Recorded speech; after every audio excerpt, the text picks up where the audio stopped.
출애굽기 17장 말씀을 가르치겠습니다.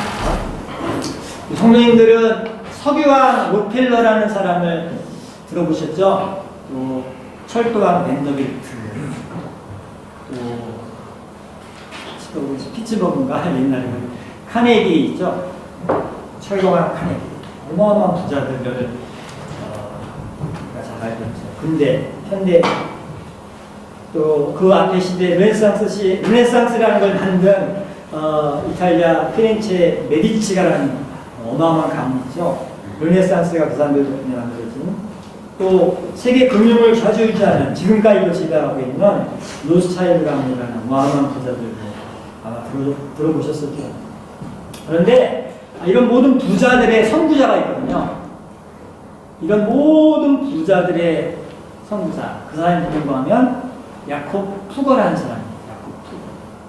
중세 말에 종교개혁기에 이 사람의 재산은 유럽 역사의 전무후무하게 최대. 그래서 메디치가가 어마어마한 부자였지만 이 사람들의 재산은 숫자로 총 자산이 퓨샤는 숫자 5단위로 표현이 되는데 이 푸거의 재산은 7자리였다고 하니까 이 사람이 얼마나 부자였는지 상상해 볼 수가 있는데, 그런데 이 사람이 푸거가 살던 시대가 신성로마 제국 시대인데 저 땅이 지금 신성로마 제국 왕의 땅이거든요. 그래서 오늘날로 하면 유럽의 영국, 프랑스 정도 빼놓고는 다 저 신성로마 제국 현재의 땅이고, 여기만이 아니고요. 중동까지, 중남미까지. 그래서 신성로마 제국 황제 카를 5세 같은 경우는 이 사람의 칭호가 81개였다고 해요. 스페인의 왕이시며, 나폴리의 왕이시며, 예루살렘의 왕이시며, 페루의 왕이시며 해가지고 이 사람의 왕의 칭호가 81개. 그러니까 얼마나 땅에 있는 부자같이 보이죠? 어쩌면은 절대 권력자. 그런데 이 사람이 푸거의 채무자였어요. 이 카를 5세가 푸거에게 빚쟁이예요. 푸거한테 빚을 져서 이렇게 왕이 될 수 있었던 거죠. 그 당시 전쟁은 용병전쟁이거든요. 돈으로 하는 전쟁. 그래서 왕들이 전쟁할 때 지금처럼 군대가 있는 게 아니고 용병을 사서 그때마다 전쟁을 하는데, 이 푸거는 어마어마한 부자. 유럽에 수백 개 지점이 있어요. 그러니까 카를 5세가 이번에 저 베네치아랑 전쟁 좀 해야 되겠다. 돈 좀 꺼져라.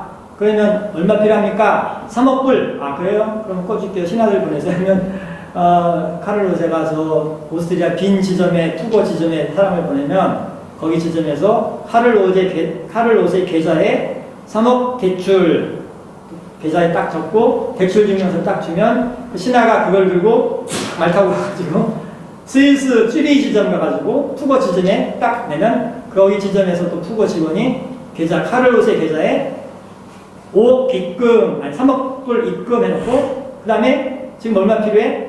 착수금 5천만 불. 그러면 5천만 불 인출해가지고 딱 금 5천만 양을 이제 딱 주면 그 이제 부하들은 마차에 싣고 가서 스위스의 용병대장한테 3만 명 빌려줘라. 그럼 3만 명이 베네치아로 가는.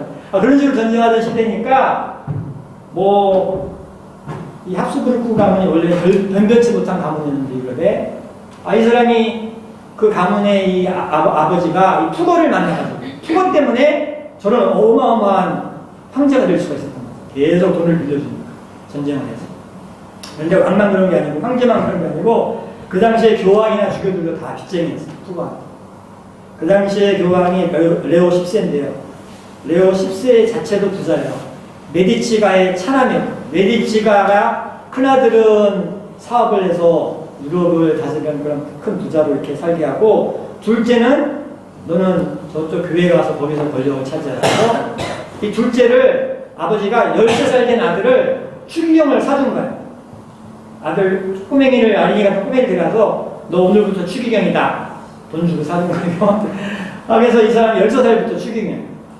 그 시절은 성직매매 시대라 교회, 주교, 대주교, 교황은 다 추기경은 돈 주고 사는 자리. 그래서 신학교 나올 필요도 없어. 돈만 많이 대출 땡겨다가 돈 갖고 주교도 사고 추기경도 사고 또 하나만 해. 돈만 많으면 많이 살 수 있어. 자기 사는 거는 저기 독일에 살면서 뭐 영국의 대주교도 하나 갖고 있고 저 이탈리아의 무슨 수도원 장사 뭐 그런 시대였다 보니까 그 당시에 교회의 고위직들은 다 투거의 빚쟁이 채무자들이었어요. 원래 교회 전통은 수천 년 동안 이 이자 받는 걸 못 하겠는 거예요. 교회는 전통적으로 이자 받는 거를 아주 싫어하고 교회법이 이자 받는 거는 전통적으로 사형 아닌 모든 그 제목을 그 형벌을 다 했거든요. 파문부터 시작해. 그러니까 이자 받는 걸 극도로 싫어해서 금했는데 그 당시에 이 교황부터 시작해서 다 채무자들이니까 투고가 법을 바꿨거든요. 교회법 이자 못 받게 하는 거, 이자 받는 거 합법화 시켜야 해가지고 그래서 이 교황이나 추기경들을 모여서 우리가 다 빚쟁이인 것 하냐 법 바꾸자가지고 라테란 총회 때 이자 받아도 된다. 그래서 이 푸거가 사실은 자본주의의 어떤 의미에서는 시초라고 볼 수 있어요. 이런 사람인데요. 그런데 이 푸거는 이 교회 역사에서 다 우리 교회가 이 푸거 때문에 만들어진 거예요, 사실. 종교개혁이 일어났는데요. 이 종교개혁의 방아쇠를 당긴 사람이 이 푸거라고 했었어요. 종교개혁이 왜 일어났는가 여러 가지가 있지만 가장 결정적인 게 뭐냐면 면집을 한 것 때문에 일어났어요. 면접을 한 거 아시죠? 그걸 사면 돈 주고 사면 죄가 그렇게 사면 되고 심지어는 연옥과 지옥에 있는 조상들도 다 이렇게 사면 죄 사면 돼서 동전이 땡그랑 하면 지옥에 있던 아버지가 쌩 하고 천국을 한다고 말도 안 되는 그런 건데 그런 게 생긴 이유가 이 투고 때문에 생긴 거예요. 그 당시에 성직자들이 다 투고한테 이 빚을 주고 있는데 어느 날 투고가 교황청에다가 편지를 날린 거예요. 빚 갚아라. 안 갚으니까 독촉 청구서 또 말. 그러니까 교황들하고 추기경들이 머리를 쳐. 야 이거 큰일 났다. 어떡하냐. 돈 달라고 하는데 빚 갚아야 되는데. 그러니까 머리를 짜내가다가 그러면 이 면접을 하는 것도 만들어서 팔아먹자. 그런데 그냥 이렇게 뭐 하면은 사람들이 안 살 테니까 뭔가 명분이 좀 그럴듯하게 되니까 그 연구를 하니까 그렇지. 우리 교황 중에 일대가 베드로니까 우리가 베드로를 위해서 멋진 성당을 짓겠다고 이렇게 선전을 해서 그래서 그걸 하겠다고 이렇게 작전을 세우고 투고하고 계약을 하니까 우리가 면접을 할 테니까 그 돈 갚을 테니까 걱정 마요. 그래서 그 사람들이 반반 나누게 한 거예요. 여기 보면 그 당시에 베드로 보면 항상 교황이 이 교황청 사람들이 가서 면접을 할 때 보면 이 교황청 사람들이 있고요. 가운데 자리에는 투고 직원들이 딱 나눠 있어요. 이 사람이 투고 직원, 황금색 옷을 입고 있어요. 투고회사 직원들이 항상 교황청에 면접을 파는 팀에는 같이 껴다니면서 돈을 반씩하는 거예요. 그래서 면접 때문에 막 이렇게 막 일이 막 말이 많아지고 그러다가 이제 루터가 95개조 반박문을 이렇게 써가지고 종교개혁에 이제 도화선이 되게 되는데 그러니까 알고 보면 투고가 편지 보내가지고 빚 갚아라. 그러니까 교황청 사람들이 어떡하게 하자 면제부. 그러니까 그거 보고 말도 안 돼 하고 95개조 했었죠. 그러니까 종교개혁이 이제 시작된 거라고 볼 수 있어요. 투고는 벌써 그 당시에 통합재무제표라는 걸 최초로 세계 역사상 최초로 사용했고요. 알프스 리브에서는 최초로 복식부리도 사용했고 하여튼 이 사람이 천재는 천재야. 그래서 이렇게 돈을 하면서 이 사람은 돈이 많고 적은 게 문제가 아니고 유동성이 중요하다는 거예요. 유동성. 돈의 흐름. 그래서 이 유동성을 가지고 황제도 콱, 교황도 콱 잡고 꼭두각시처럼 이렇게 조정을 했던 그런 사람이었다고 역사가 이렇게 기록을 하고 있습니다. 세속에서는 절대 권력자인 황제도 또 교회의 최고 머리인 교황도 이 돈의 흐름 유동성 앞에서는 꼼짝 못하고 꼭두각시 노릇을 했죠. 칼 5세가 나중에 퇴위를 하고 아들한테 물려주고 돈이 떨어져서 유동성이 막혀가지고 재산은 많지만 유동성이 막힌 거야. 이 사람이 왕이니까 재산이 많잖아요. 근데 유동성이 막혀가지고 여행을 다니는데 여관비 낼 돈이 없어가지고 시정들하고 병원들하고 가다가 여관비 낼 돈이 없어서 여관에서 쫓겨나기도 하고 그래서 나중에 그렇게 가다가 수도원에서 쓸쓸하게 이렇게 돈을 감았다고 이렇게 역사가 기록을 하고 있어요. 유동성이 참 중요한 거야. 사업하는 분들 중에는 흑자부도를 만나는 분들. 재무 상태를 보면, 손익계산서를 보면 다 좋아요. 자산도 많고, 재고도 많고, 손익계산도 영업도 잘 돼서 이익이야. 그런데 갑자기 부도가 나는 거야. 이게 다 유동성 때문에 돈이 있긴 있는데 이 돈이 건물에, 기대에 물건을 팔았는데 돈을 아직 못 받은 미수금에 다 이렇게 갇혀 있어가지고 자기 지갑에는 돈이 없는 거야. 장부사고는 엄청 많은데 이게 없는 거야. 그러니까 한순간에 그냥 흑자고 돌아가지고 망해버리는 유동성이 엄청 중요해서 사업하는 분들은 돈 많고 적은 건 둘째고 유동성 사업에 이렇게 능한 분들은 유동성을 아주 철저하게 이렇게 생각하는 걸 볼 수가 있어요. 이제 오늘 읽은 말씀이 바로 유동성 얘기를 드렸습니다. 아까 히브리서 17장. 유동성이란 말이 캐시플로우잖아요. 돈의 흐름. 근데 이 말이 생긴 게 워터플로우, 물의 흐름에서. 그래서 워터플로우, 물 흐름과 이 돈의 흐름, 이게 같은 말, 같은 성격이에요. 똑같아요. 그죠? 오늘 말씀 보면 이스라엘 백성들이 출애굽을 해서 광야로 나왔는데 유동성 위기를 만난 거예요. 이 사람은 물의 유동성이 마시는 물이 없어서 생존의 위기를 만난 거죠. 한번 3절 같이 한번 보겠습니다. 거기서 백성이 목이 말라 물을 찾으매 그들이 모세에게 대답하여 당신이 어찌하여 우리를 애굽에서 인도해내어서 우리와 우리 자녀와 우리 가축이 목말라 죽게 하냐. 유동성이 말라가지고 죽을 상황이 됐다는 거죠. 근데 사실 이스라엘 백성이 이런 위기를 만난 게 이게 처음이 아니고요. 불과 며칠 전에도 또 그런 일이 있었어요. 한번 같이 22절, 출애굽기 15장 22절 23장 보겠습니다. 모세가 홍해에서 이스라엘을 인도하며 그들이 나와서 술루 광야로 들어가서 거기서 사흘길을 걸었으나 물을 얻지 못하고 마라에 이르렀더니 그곳 물이 써서 마시지 못하겠으므로 그 이름을 마라라 했다. 이 마라라는 곳에 갔는데 물이 없고 물이 좀 있긴 있는데 썩은 물, 오래돼가지고 썩은 물이 있어 마실지 못하는 물이 있어서 이 사람들이 모세한테 막 항의하고 그랬다는 거예요. 그런데 어떤 일이 생겼냐면 모세가 그래서 하나님한테 막 기도를 하니까 하나님이 저 나무가지 던져라. 그래서 나무가지를 탁 던졌더니 썩은 물이 단물처럼 삼다수처럼 돼가지고 먹었다. 그래서 유동성 문제가 해결이 됐다. 그리고 나서 이렇게 또 다시 이쪽으로 무리바를 왔는데 똑같은 일이 벌어졌다는 것을 성경이 말하고 있습니다. 그래서 이 위기를 다시 만나니까 모세가 똑같은 패턴으로 돌아가죠. 백성들이 원망하고 모세는 짜증나니까 하나님한테 기도하고 하나님은 이번에는 나무가 아니라 저 반석을 쳐라. 그래서 모세가 지팡이로 반석을 딱 치니까 물이 확 나가지고 또 유동성 문제가 해결이 됐다. 이렇게 오늘 성경이 기록을 하고 있습니다. 유동성이 참 돈이건 물이건 유동성이 막히면 죽는 건데 그렇게 하나님이 또 은혜를 주셔서 해결했다. 요즘 살아가면서 이렇게 유동성 위기를 만날 때가 있어요. 돈이 막히든지 하여튼 막혀가지고 위기를 만나면 그래서 그러면 마라의 썩은 물처럼 썩은 물이 뭐예요? 좋지 않은 물. 돈도 좋지 않은 돈이죠. 부채, 빚은 좋지 않은 돈. 빚이라도 내가지고 썩은 물 같은 빚이라도 내서 어떻게 이렇게 해가지고 하면 좋은데 근데 오늘 이 무리바는 그 썩은 물도 없어.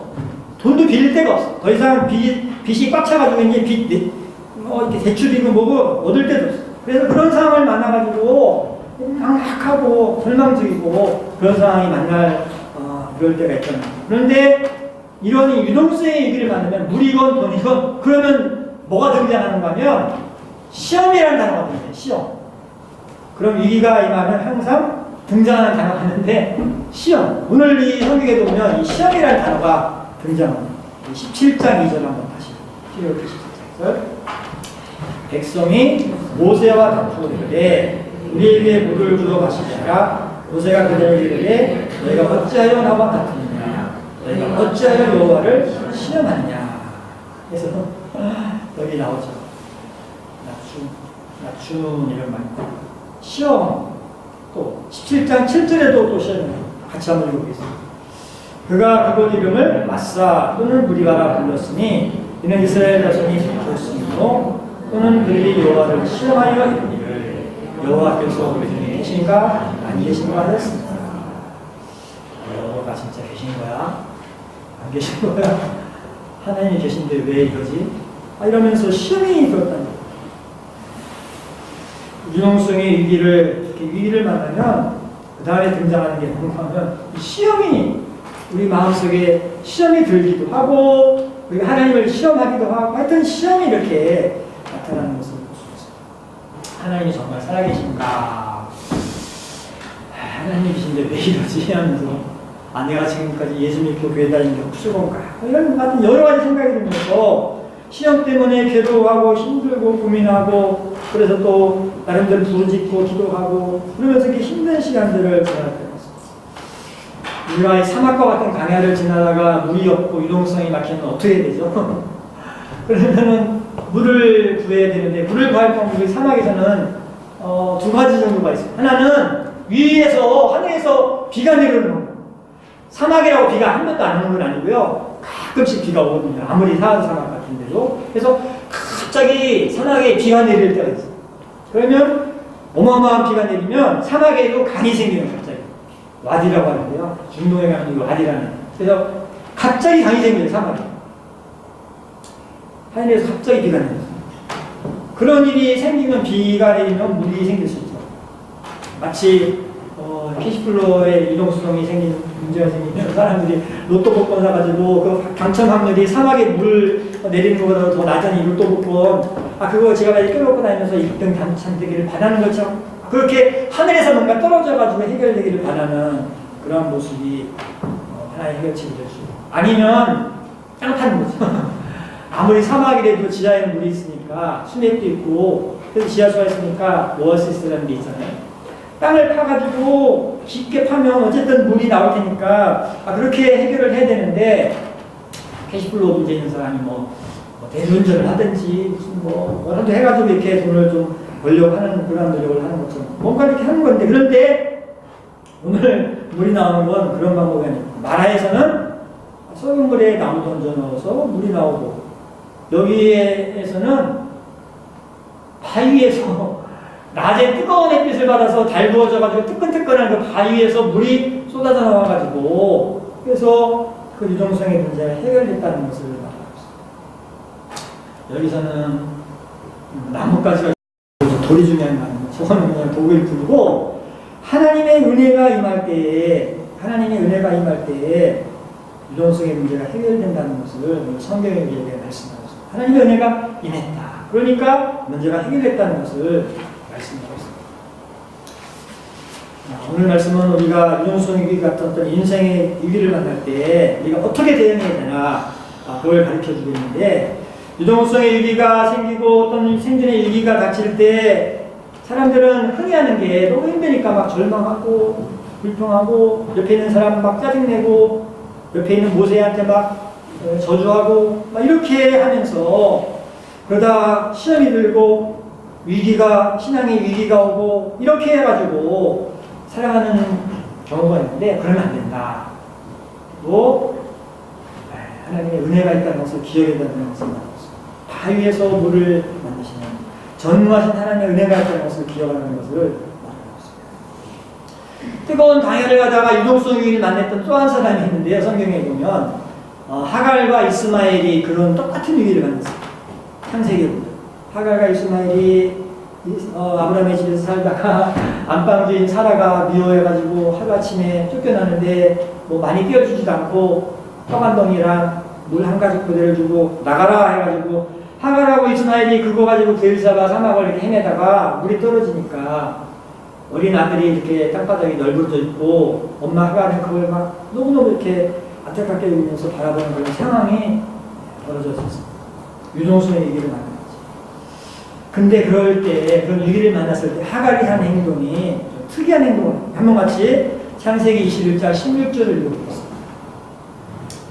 이르되 아이가 죽는 것을 찾아보지 못하겠다 하고 화살 한바탕 거리 떨어져 마주 앉아 바라보며 소리며 화살 한바탕 거리 떨어져 화살 한바탕이 뭔가 하면 이 화살을 탁 쏠 때 그 화살이 최고로 날아가서 최대사거리 그러니까 옛날 말들이 뭐 성능이 안 좋아도 최소한 5, 60m 날아가거든요. 그러니까 하갈이 자기 아들이 기갈에서 죽어가는 모습을 차마 쳐다보지 못하고 거기서 일어나서 5, 60m를 갔다는 거죠. 5, 60m를 가서 먼 발치서 아들을 쳐다보면서 이렇게 있었다는 그런 거예요.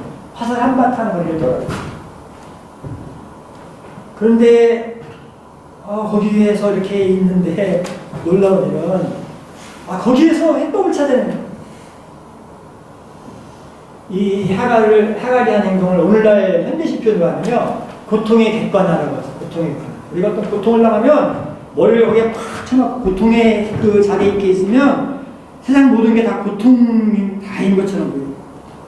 나는 이제 죽었고, 나는 끝이고, 나는 절망이고, 나에겐 더 이상 소망도 없고 길도 없고, 나는 이제 죽어야 돼. 이렇게 생각이 돼요.